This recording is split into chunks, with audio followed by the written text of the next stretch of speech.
Well, hello, everybody. It's been a while. It's Mr. Sanders Twin again, and we are back on the couch. Do I look a couple years younger? Do I have a few less gray hairs? Because, man, it's been a very relaxing spring break. I feel so refreshed and ready to get back at it. So, we're going to jump right into Ambassador Chapter 5. Let's do it. Chapter 5. Gabe took a box of baking soda from the back of the fridge and a glass of water from the sink. He set them both on the kitchen floor. The envoy scooted up to the glass, reached out with its puppetish appendage, and used it as a hand to pick up the drink. The rest of its body changed shape, becoming bowl like. It poured the water into the bowl of itself and dumped the baking soda in after it. The mixture bubbled and fizzed while the envoy's skin absorbed it all. Is that better? Gabe asked. The envoy changed shape again to breathe and speak. The lump of baking soda still visibly fizzed in the middle of it. Much better, it said. Thank you. Gabe sat on the floor. It seemed more companionable than sitting high up at the kitchen table. The envoy went on fizzing. How do ambassadors talk to each other? Gabe asked. Nobody's ever answered our radio signals. Radio signals are slow, the envoy said. No, that's not true at all. Radio signals are very fast and travel just as quickly as light does. But the closest solar system is 4 light years away, so light takes 4 local years to get there. If you wanted to have a talk with someone in that system and both of you used radios, then that conversation would take too long. Hello? You might start out saying, hello, they might answer, and already 8 years are gone by the time you hear their answer. Ambassadors should be young, or at least neotenous, and at that rate, you'd be very old before you finished with introductory small talk. Ambassadors must also have dealings with worlds very much farther away, hundreds and thousands of light years distant. We don't have time to wait hundreds and thousands of years between one hello and another, so we never bother to use such things as radio. What does neotenous mean? Gabe asked. Species who keep childish traits in adulthood are neotenous, the envoy said. Curiosity, the ability to learn new things and form new social connections, these are neotenous traits. Some humans are like this. Others become grumpy, solitary, and inflexible as they get older. Got it, said Gabe. He mulled over the definition for a bit. So, how do we talk to each other if the speed of light is still too slow? Nothing travels faster than light, the envoy said. Nothing but the machinae, and I don't know how they manage it. It grinned its wide and unsettling grin. But some dimensions curl in over each other, such that everything within them exists at a single point with no space in between.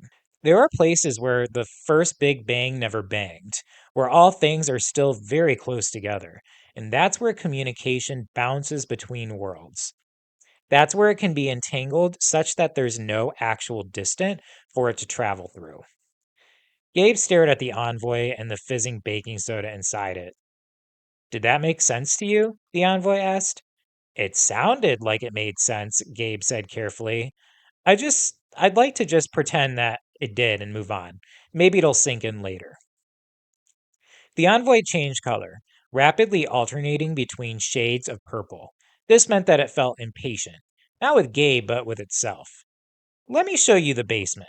I can explain this better if first I show you the basement. Why? Gabe asked. What's in the basement? I spent hours down there waiting for the chance to talk to you, the envoy said. While I waited, I dismantled and repurposed much of the machinery I found. You did what? Come see. The envoy oozed out of the room. Gabe warily followed it down to the basement, where he stood and gaped at the state of things. The envoy had taken apart the dryer and washing machine, rebuilt both at opposite ends of the room, and combined them with parts from a broken television. None of these things actually belonged to Gabe's family. The landlord would be annoyed. All right, let's go ahead and answer that first question. What did the envoy do with the washer and dryer? You'll find what you're looking for in this paragraph right here. The Envoy had taken apart the dryer and washing machine, rebuilt both at opposite ends of the room, and combined them with parts from a broken television. If you need a sentence starter, it can be the Envoy blank with the washer and dryer. That would be just fine. Okay, let's go ahead and continue. I've built a device of entanglement for you, the Envoy announced in a triumphant way.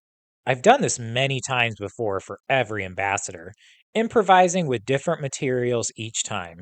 Usually it takes longer than just a few hours to build, especially underwater, but I become very good at it. Gabe took a step towards the mess of spinning and humming machinery. You've had to build these underwater? Oh, yes, the envoy said. I selected many aquatic ambassadors before your species emerged and learned how to talk to each other. And the best physicists on this world are often squid. You notice things about light underwater that take longer to notice otherwise. Have you ever read squid poetry? It doesn't last long. The ink quickly disperses into the surrounding water, but it's beautiful poetry once you learn how to read it. What's that glow? Gabe asked, pointing. A speck of gold light flickered inside the washer. An identical speck flickered in the dryer several feet away. That light is the same in these two separate places, the envoy told him, excited and proud. They are tangled across the distance of your basement. What happens to one will also happen to the other at the very same moment with no lag of travel between them.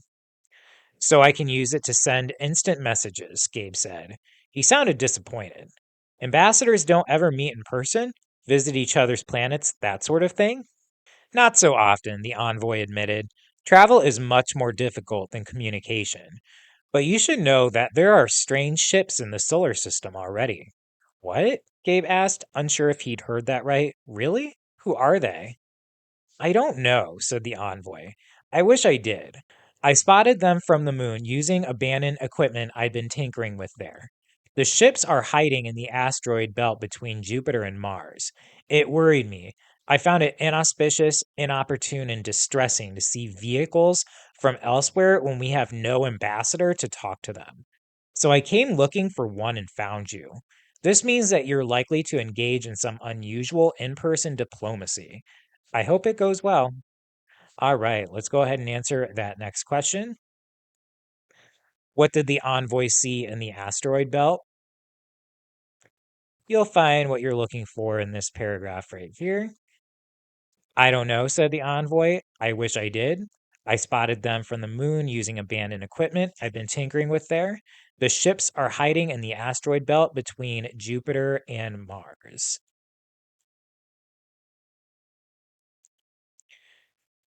If you'd like a sentence starter, you can use the envoy sees blank in the asteroid belt. Okay, let's go ahead and move on. That sounded ominous. Gabe glanced at the envoy, who quickly raised both its voice and its neck. Besides all that, entanglement will allow you to send more than just messages. You can send yourself, which is almost like meeting in person. You can entangle your perceptions. In this way, you will dream yourself into the embassy where all other ambassadors gather. I'll be able to dream about meeting aliens? Gabe asked, skeptical. You won't just dream about meeting aliens, the envoy clarified. You will experience the actual facts of such meetings in dreams. But first, I have to do a little more tinkering and adjust the field of recoherence.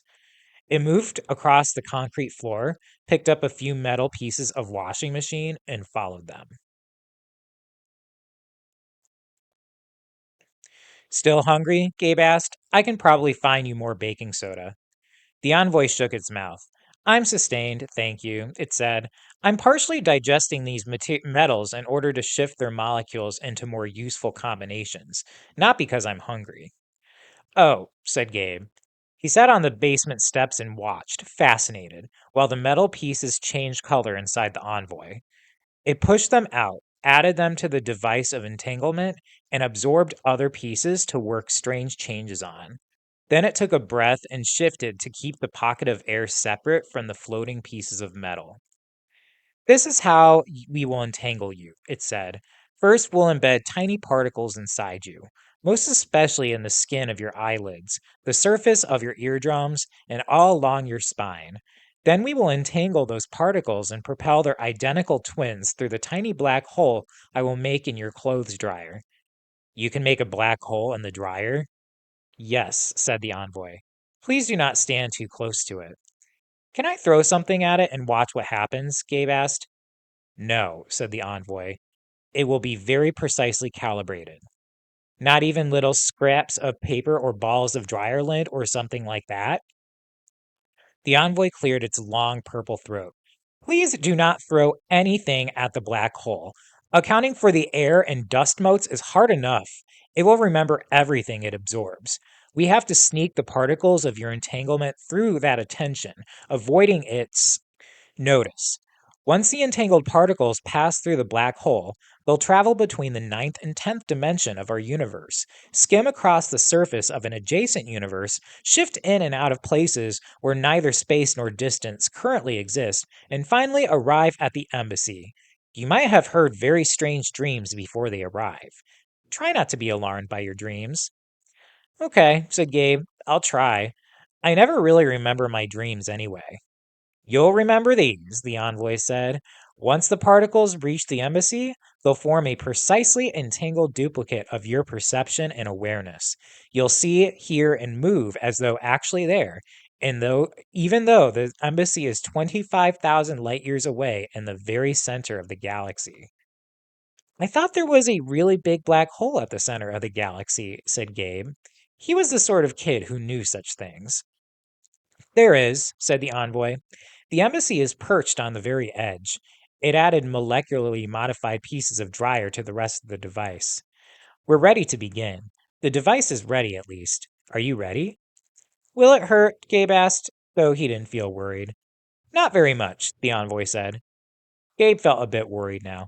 Is it safe? He pressed. No, said the envoy. Definitely not. Nothing is safe. Neither food, nor playgrounds, nor standing where meteors might land on you, which is anywhere and everywhere, is safe. There is no quality as safe. Instead, there is trust. We've only just met, you and I, so I understand if we don't yet have enough trust between us. We can delay your entanglement. But if you wish to accept this post to help protect your world and every form of life residing on it, then you must become entangled.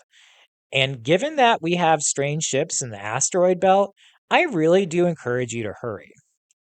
Gabe looked from one small golden glow to the other. You can do this entanglement thing without making my head explode? Certainly, the envoy said. I've never yet exploded the head of an ambassador. Okay, said Gabe. Okay, he said again. I'll need you to rebuild the washer and dryer soon anyway. The twins go through lots of laundry. Our old washing machine broke right after they were born, and it took the landlord forever to replace it. So Lupe and I had to carry wagon loads of crap stained onesies to the laundromat almost every single day. So let's do this quickly. Are you certain? The envoy asked. No, said Gabe. Hurry up. The envoy paused. We should conduct your entanglement with a little more ceremony and reverence for a very long tradition. Gabe laughed. I accept the role of ambassador with all due formality because my little sister and brother are going to need clothes that aren't covered in poop. The envoy sighed. Please stand over there. Gabe stood over there. The envoy scooted behind the former washing machine and made adjustments. The flickering light inside the dryer vanished. Gabe squinted at where it used to be. He couldn't see inside the dryer. No light escaped the dryer to see by. Repeat after me, the envoy said. I will speak for this world. I will speak for this world, said Gabriel Sandro Fuentes. Now close your eyes, the envoy told him. You'll feel a tingling sensation in your eyelids, eardrums, and all along your spine. Gabe closed his eyes.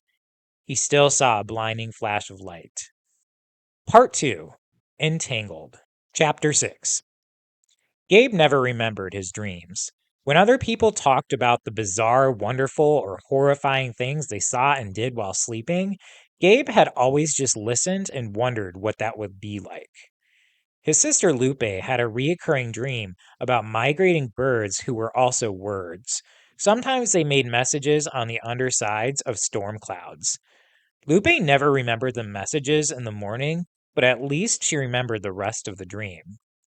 Frankie described his dreams at length and often, even the ones that made no sense, especially the ones that made no sense. And then I was an eggplant, and somehow I climbed onto the roof even though I didn't have arms, though I think maybe I still had legs at that point. And one of the trees in the backyard was also my mom, and she forced me to play card games, but I'd forgotten how to play all of them. And I tried to explain to her how I'd forgotten, but she wasn't really listening, so then Frankie and Gabe would play card games just to reassure Frankie that he really did remember how. Sometimes Gabe would win, and sometimes Gabe would let Frankie win if he figured that Frankie needed to win at something. Gabe was pretty sure that he had dreams just like everyone else, and sometimes he would just barely glimpse one as it vanished in the very first moments of the morning, but he couldn't ever hold it. Before entanglement, Gabe's dreams left no footprints or breadcrumbs in his memory. After entanglement, Ambassador Gabriel Sandro Fuentes remembered all his dreams. Almost. He remembered all of them but one. That first night, he dreamed about motion and travel somewhere on the other side of the tiny black hole in his basement.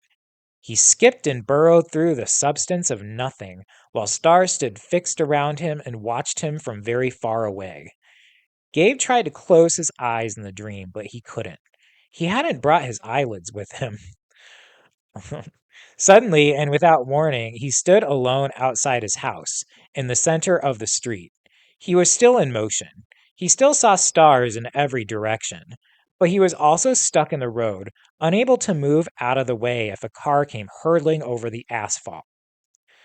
Zora and Garuda walked by, the iguana in a top hat and the bird in an evening gown. They greeted him in Spanish. Gabe realized that he had forgotten his Spanish, the language that was supposed to be his own. He felt a heavy shame that anchored him more firmly to the middle of the street. The light around him twisted, burned, and shriveled. His entangled senses passed through solar storms between twin suns. He woke up sweating. Lupe pounded on his bedroom door. Wake up, wake up, wake up, his sister said. Dad wants you at breakfast. I'm up, Gabe mumbled. He closed his eyes. He could still see solar storms behind his eyelids. The dream wasn't evaporating the way his dreams usually did. Lupe pounded on the door again. I'm up, Gabe said, louder this time. He got up. He got dressed. He checked in with the envoy, who occupied an otherwise empty aquarium in Gabe's closet. Morning, envoy. The envoy's mouth peered up from the aquarium like a purple periscope. It made a throat for itself and cleared it. Good morning, Ambassador. How do you feel? How's your head? Does it ache? Is it dizzy? I see that it hasn't exploded. Nope, said Gabe, still here. No headaches, no dizziness, no explosions. Good, said the envoy. I think so too, said Gabe. I did have a weird dream, though. Did you arrive at the embassy in this dream? The envoy asked, alert and more interested. No, said Gabe, but how will I know? You'll know, said the envoy. Protocol will welcome you when you arrive. I should explain more before you actually get there. And once there, you should try to learn whose ships are nearby. All right, let's go ahead and answer the next question. All right, so we're going to skip this question right here because I forgot to pause so we can answer it. We're just going to move on to the next question. What does the envoy want Gabe to do as soon as he arrives at the embassy? You'll find clues to this in this paragraph right here. You'll know, said the envoy. Protocol will welcome you when you arrive. I should explain more before you actually get there. And once there, you should try to learn whose ships are nearby. You can use a sentence starter. That would be the envoy wants Gabe to blank. All right, let's go ahead and finish up the chapter and the last question. Okay, said Gabe. He yawned. So, what's protocol exactly? Someone knocked on his bedroom door. The envoy ducked its mouth back into the aquarium, and Gabe shut the closet. Hello? His mother came in, looked around at the floor, and suggested that she might be going insane. I've lost some laundry, she said. I was sure I put in a load this morning, very first thing, but now it's gone. Poof! I've looked everywhere. You didn't helpfully empty the dryer and then put all the clothes away, did you? Gabe heard a burbling and unhappy noise come through his closet door. No, said Gabe. Aye, she said. Well, hurry downstairs. Your father is waiting to fry up your breakfast. I'll be right there, Gabe promised. Mom went downstairs. Gabe opened the closet. Did you hear that? A load of laundry disappeared. That shouldn't have happened, the envoy said, sounding nervous. It climbed out of the aquarium. The black hole should have dissipated completely by now. I'll go back to the basement. Hopefully, the basement still exists. Don't let anyone else go down there. It oozed out of the room through a heating grate. Now Gabe felt extremely awake. He dashed through the house, confirmed the non basement location of every family member, and gathered up all three pets, locking them in his room. Then, and only then, Gabe got dressed, brushed his teeth, and joined his father in the kitchen. Dad gave him a nod, tossed bread dough in a pan of oil, and handed Gabe a cup of homemade horchata. Then he poured himself a cup of coffee. It was probably his third cup of the morning. He wore an old cooking apron composed of more grease than fabric and covered in whole constellations of splattered stains. Gabe sat and sipped his sweet but not too sweet horchata. He thought about his dream, rolled it over and over in his head the way he might roll an unfamiliar taste around in his mouth. He still remembered it, all of it, from Solar Wind to Silly Top Hat. Dad called Lupe into the room. Then he set a plate of fried bread with 2 spoonfuls of greasy, salty garbanzo beans in front of Gabe. It smelled like greasy, salty poetry. Gabe joined them. She wore a black t shirt with a sparkling pink Superman symbol on the front. She looked impatient. She usually did. Dad sat down across the table and folded both hands in front of him. It is time once again to go over the family emergency plans. Gabe and Lupe groaned. Shush, said Dad. He did this often. Dad had emergency plans for fire, flood, tornado, car accident, and the sudden disappearance of family members. He had several plans for sudden disappearances. He went through them all, point by point, and quizzed his eldest children on each. He inquired after the location and contents of their jump bags, backpacks stuffed with emergency changes of clothes, cash, snacks, and other supplies. They wouldn't need to pack first if they ever had to leave the house in a hurry. After that, Dad proceeded to the silly plans, though he still went through them with the utmost seriousness. Most involved ghosts. Gabe's father liked ghost stories. He had plans for wailing ghosts, ghosts wearing veils, and ghosts wandering back and forth near ponds, lakes, or the river. He had plans for pirate ghosts, ghosts in mirrors, and ghosts throwing things in the kitchen. He insisted that he had trapped one such spirit in an empty olive jar. It liked to toss my knives around at night, he warned them. Don't you dare open the olive jar in the very back of the cupboard. Most of the ghost plans fit into the evacuate immediately category, though some of them suggested appeasement. Find out what the ghost wants and try to give it to them. If the ghost happened to be trapped in an endless, painful post traumatic post mortal loop and couldn't stop reenacting the way that it died, then Dad suggested breaking the loop by distracting the ghost somehow. Possible methods of distraction included loud norteño music, which no one in the family actually liked. Gabe noticed for the first time that they had no alien related plans. He wondered how Mom would react to the suggestion that they planned for aliens, given that she kind of hated science fiction. He also wondered what she would think of his new job. He picked up the salt shaker and then put it down again. A strange metallic shriek came from the basement. What was that? Lupe asked. That sounded spooky. Should we initiate the plan for basement hauntings? Dad stood up to investigate. I'll go, Gabe quickly volunteered and ran out of the kitchen. He opened the basement door, half expecting the staircase to swallow him whole. It didn't. The light was on. Gabe was relieved to see that the basement still existed and that light could still escape it. He went halfway down the stairs and peered over the handrail. The envoy sat on top of a half dismantled dryer with a wrench in its mouth. It had built a wire frame around the appliance with dozens of coat hangers. Shh, Gabe whispered.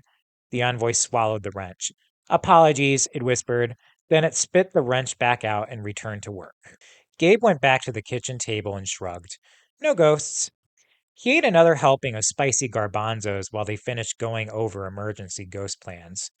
One more thing, Dad said. He brought out a box, set it on the table, and removed two cloth wrapped objects from inside. The shorter of the two he gave to Gabe. This, he said with solemnity, is a Vajra hammer. Gabe unwrapped the cloth and examined the hammer. That, said Lupe with tickled scorn, is a rubber mallet with strings of beads glued on. Dad looked annoyed. This, he repeated, with even more solemnity, is a Vajra hammer. In Tibet and India, it represents wisdom and the power to smash deceptions and falsehoods. Use it well, son. Thank you, father, said Gabe with equal ceremony. He shook his new hammer of wisdom and truth to make the beads rattle. Dad gave the other bundle of cloth to Lupe. Take this, my firstborn, and keep it safe. It is an important heirloom of our family. She took it, barely humoring him. I'm sure it's been an heirloom since you glued it together earlier this morning, whatever it is. Dad stood back and crossed his arms over his stained apron. He didn't look annoyed. He looked even more smug. Unwrap it, wise ass. Lupe removed the cloth to reveal a walking cane of polished wood capped with a silver handle. Sarcasm fell away from her face in small pieces. She tugged on the silver end and unsheathed a long sword blade. That was my grandfather's, Dad said. Toledo steel, with a seascape etched along the blade. Whenever he had his afternoon nap, I would sneak in, swipe it, and swing it around in the backyard. I always put it back before he woke up. Toledo, Ohio? Lupe asked. She stared at the blade, dazzled. There wasn't as much joke in her voice as she probably meant to put there. No, wise ass, Toledo, Spain. The nation of our ancestors. Half of our ancestors, anyway. Those who crossed the wide ocean to do horrible things to the other half of our ancestors. Now pay attention. You're the oldest and the fighter in the family. You keep it safe. Your brother is the diplomat, so I have judged him worthy of a Vajra hammer. That made Gabe nervous. How did he know that I'm a diplomat? Did he overhear us last night? Or is he just trying to make me feel better about giving me a rubber hammer with beads glued on rather than my great grandfather's sword? Dad gathered up the breakfast plates and dropped them in the dishwasher. Take care of these gifts, my children. Thanks, Dad, they both said together. And Lupe, you're going to class this morning. Don't give your mother any more grief about summer school. Lupe started to say something, stopped, and then said something else. Can I bring the sword? No, said Dad. After the gift giving ceremony was over, Mom and the twins moved through the kitchen in a sudden frenzied bustle of kisses and shouts of meow. Then Mom and Dad and Noemi and Andres all left to run errands. Make sure your sister goes to class today, my heart, Mom whispered to Gabe on her way out the door. Make sure she does. Gabe promised that he would, insomuch as he could ever influence what Lupe did. Soon Gabe and Lupe stood alone in the kitchen. Can I borrow your hammer? Lupe asked. Temporary trade? Gabe wasn't sure she was serious. He didn't want to agree too quickly, even though his answer was obviously yes. Why? Because I have spiders in my room, she told him. I want to use the mallet of truth and wisdom to convince them that their spidery lives are illusory. If I use the sword to do it, then I'll just make holes in the walls and ceiling. After I smash spiders, I guess I'll go to summer school. After that, I have a restaurant shift, so I probably won't see you for the rest of the day. Have fun while I'm gone. Swing that sword around in the backyard if you can do it without hurting yourself or hurting the sword. Call my cell if you need anything. Gabe was relieved that he didn't have to try to convince her to leave the house and get far away from the dangerous physics in the basement. Why do you need summer school anyway? He asked. It felt safer to ask now that Mom wasn't home. Because I failed a bunch of classes last year, Lupe told him in a very matter of fact sort of way.